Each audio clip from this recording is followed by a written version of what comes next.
हमारी आज की दुनिया में कई ऐसी चीज़ें हैं जिन्हें हम रोज़ इस्तेमाल करते हैं, पर शायद ये नहीं जानते कि उनकी जड़ें कितनी गहरी हैं। हज़ारों साल पहले प्राचीन भारत में ये वो नींव के पत्थर हैं जो आज भी हमारी सभ्यता को आकार दे रहे हैं। तो चलिए आज इसी फैसिनेटिंग जर्नी पर चलते हैं और देखते हैं कि कैसे प्राचीन भारत ने उस दुनिया का खाका तैयार किया जिसमें हम आज जी रहे हैं। अच्छा, चलिए एक सवाल से शुरू करते हैं। शतरंज, शैम्पू और जीरो, सुनने में तो तीनों बिल्कुल अलग-अलग चीजें लगती हैं, है ना? लेकिन सोचिए, अगर इन सब में एक बहुत ही सरप्राइजिंग कनेक्शन हो तो? इन सब का ओरिजिन एक ही जगह से है और इसका जवाब हमें एक असाधारण सफर पर ले जाएगा। तो हमारी कहानी की शुरुआत होती है सिंधु घाटी सभ्यता से, लगभग 5000 साल पहले।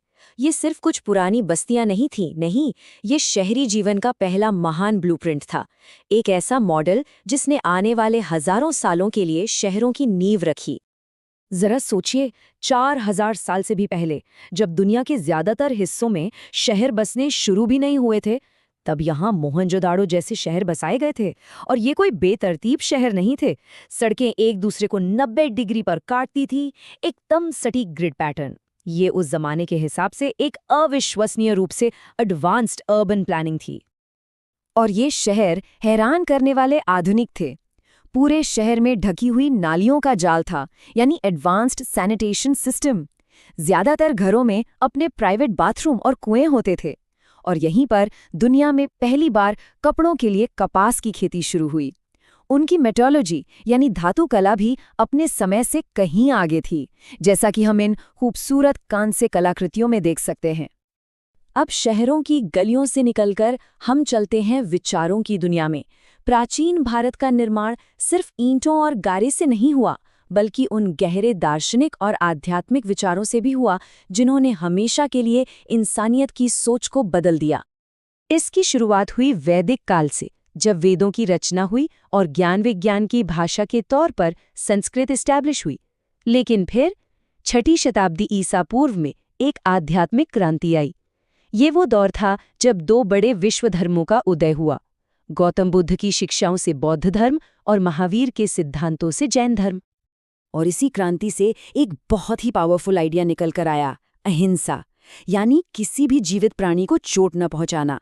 ये सिर्फ एक धार्मिक नियम नहीं था, ये एक पूरा दर्शन था, एक फिलॉसफी जो आगे चलकर दुनिया भर के महान नेताओं और आंदोलनों को प्रेरित करने वाली थी। इसी दौर ने हमें महाभारत और रामायण जैसे महाकाव्य भी दिए। ये सिर्फ पुरानी कहानियां नहीं हैं, ये कर्तव्य, धर्म और डेस्टिनी की वो अमर गाथाएं हैं जो आज भी करोड़ों लोगों को रास्ता दिखाती हैं। तो ये महान विचार सिर्फ किताबों तक ही सीमित नहीं रहे, इन्होंने जमीन पर बड़े बड़े साम्राज्यों को जन्म दिया। अब हम उस दौर की बात करेंगे जब महान साम्राज्य बने और भारत ने सांस्कृतिक और वैज्ञानिक तरक्की का अपना स्वर्ण युग देखा। जरा इस टाइमलाइन को देखिए। लगभग 322 ईसा पूर्व में मौर्य साम्राज्य की स्थापना हुई, जो उस वक्त दुनिया के सबसे बड़े साम्राज्यों में से एक था। फिर आए सम्राट अशोक, जिन्होंने कलिंग युद्ध के बाद हिंसा का रास्ता छोड़ दिया और पूरे एशिया में बौद्ध धर्म का शांतिपूर्ण प्रसार किया। और फिर आया गुप्त साम्राज्य, जिसे सच में भारत का स्वर्ण युग या अ गोल्डन एज ऑफ इंडिया कहा जाता है।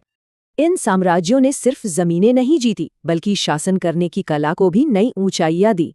अर्थशास्त्र जैसे ग्रंथ लिखे गए जो पॉलिटिक्स और गवर्नेंस पर आज भी रेलेवेंट है। सम्राट अशोक ने अपने नैतिक कानूनों को पत्थर के खंभों पर खुदवाया ताकि हर आम इंसान उन्हें पढ़ सके। और शिक्षा को कितना महत्व दिया जाता था, इसका सबसे बड़ा सबूत है नालंदा यूनिवर्सिटी की स्थापना, जो दुनिया की पहली रेजिडेंशियल यूनिवर्सिटीज में से एक थी, जहां दुनिया भर से स्कॉलर्स पढ़ने आते थे। और अब आते हैं उस हिस्से पर जिसने सचमुच दुनिया को हमेशा के लिए बदल दिया। ये कहानी है प्राचीन भारत के इंटेलेक्चुअल अचीवमेंट्स की, खासकर साइंस और मैथमेटिक्स के फील्ड में। तैयार हो जाइए, क्योंकि ये सच में हैरान करने वाला है। ये शून्य, ये सिर्फ एक नंबर नहीं है, ये एक क्रांति है, एक रेवोल्यूशनरी कंसेप्ट जो प्राचीन भारतीय गणितज्ञों ने दुनिया को दिया। इसके बिना आज की दुनिया की कल्पना भी नहीं की जा सकती। ये मॉडर्न कैलकुलेशन का फाउंडेशन है। सोचिए, जीरो के बिना डेसिमल सिस्टम मुमकिन नहीं था और उसके बिना बड़ी बड़ी कैलकुलेशंस करना लगभग नामुमकिन होता। अलजेब्रा का विकास नहीं हो पाता, और सबसे बड़ी बात, हमारे आज के कंप्यूटर, स्मार्टफोन और सारी डिजिटल टेक्नोलॉजीज, ये सब बाइनरी कोड पर चलती है, यानी 0 और 1 पर। तो हाँ, आपके हाथ में जो फोन है उसकी नींव में भी कहीं ना कहीं ये छोटा सा शून्य ही है। और ये कमाल सिर्फ मैथ्स में नहीं हुआ, मेडिकल साइंस में सुश्रुत नाम के एक चिकित्सक थे जिन्हें फादर ऑफ सर्जरी भी कहा जाता है। उन्होंने 300 से ज्यादा सर्जिकल प्रोसीजर्स के बारे में लिखा। इसमें राइनोप्लास्टी यानी नाक की प्लास्टिक सर्जरी जैसी जटिल प्रक्रियाएं भी शामिल थीं, और हम बात कर रहे हैं हजारों साल पहले की। और आविष्कारों की ये लिस्ट तो बस बढ़ती ही जाती है।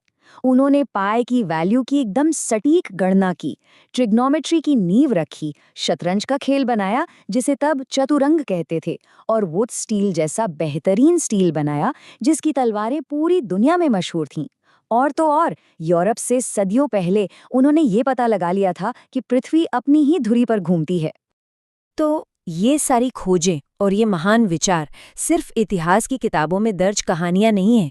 ये वो विरासतें हैं, वो ब्लूप्रिंट्स हैं जो आज भी हमारी आधुनिक दुनिया को चला रही हैं, अक्सर हमें पता भी नहीं चलता।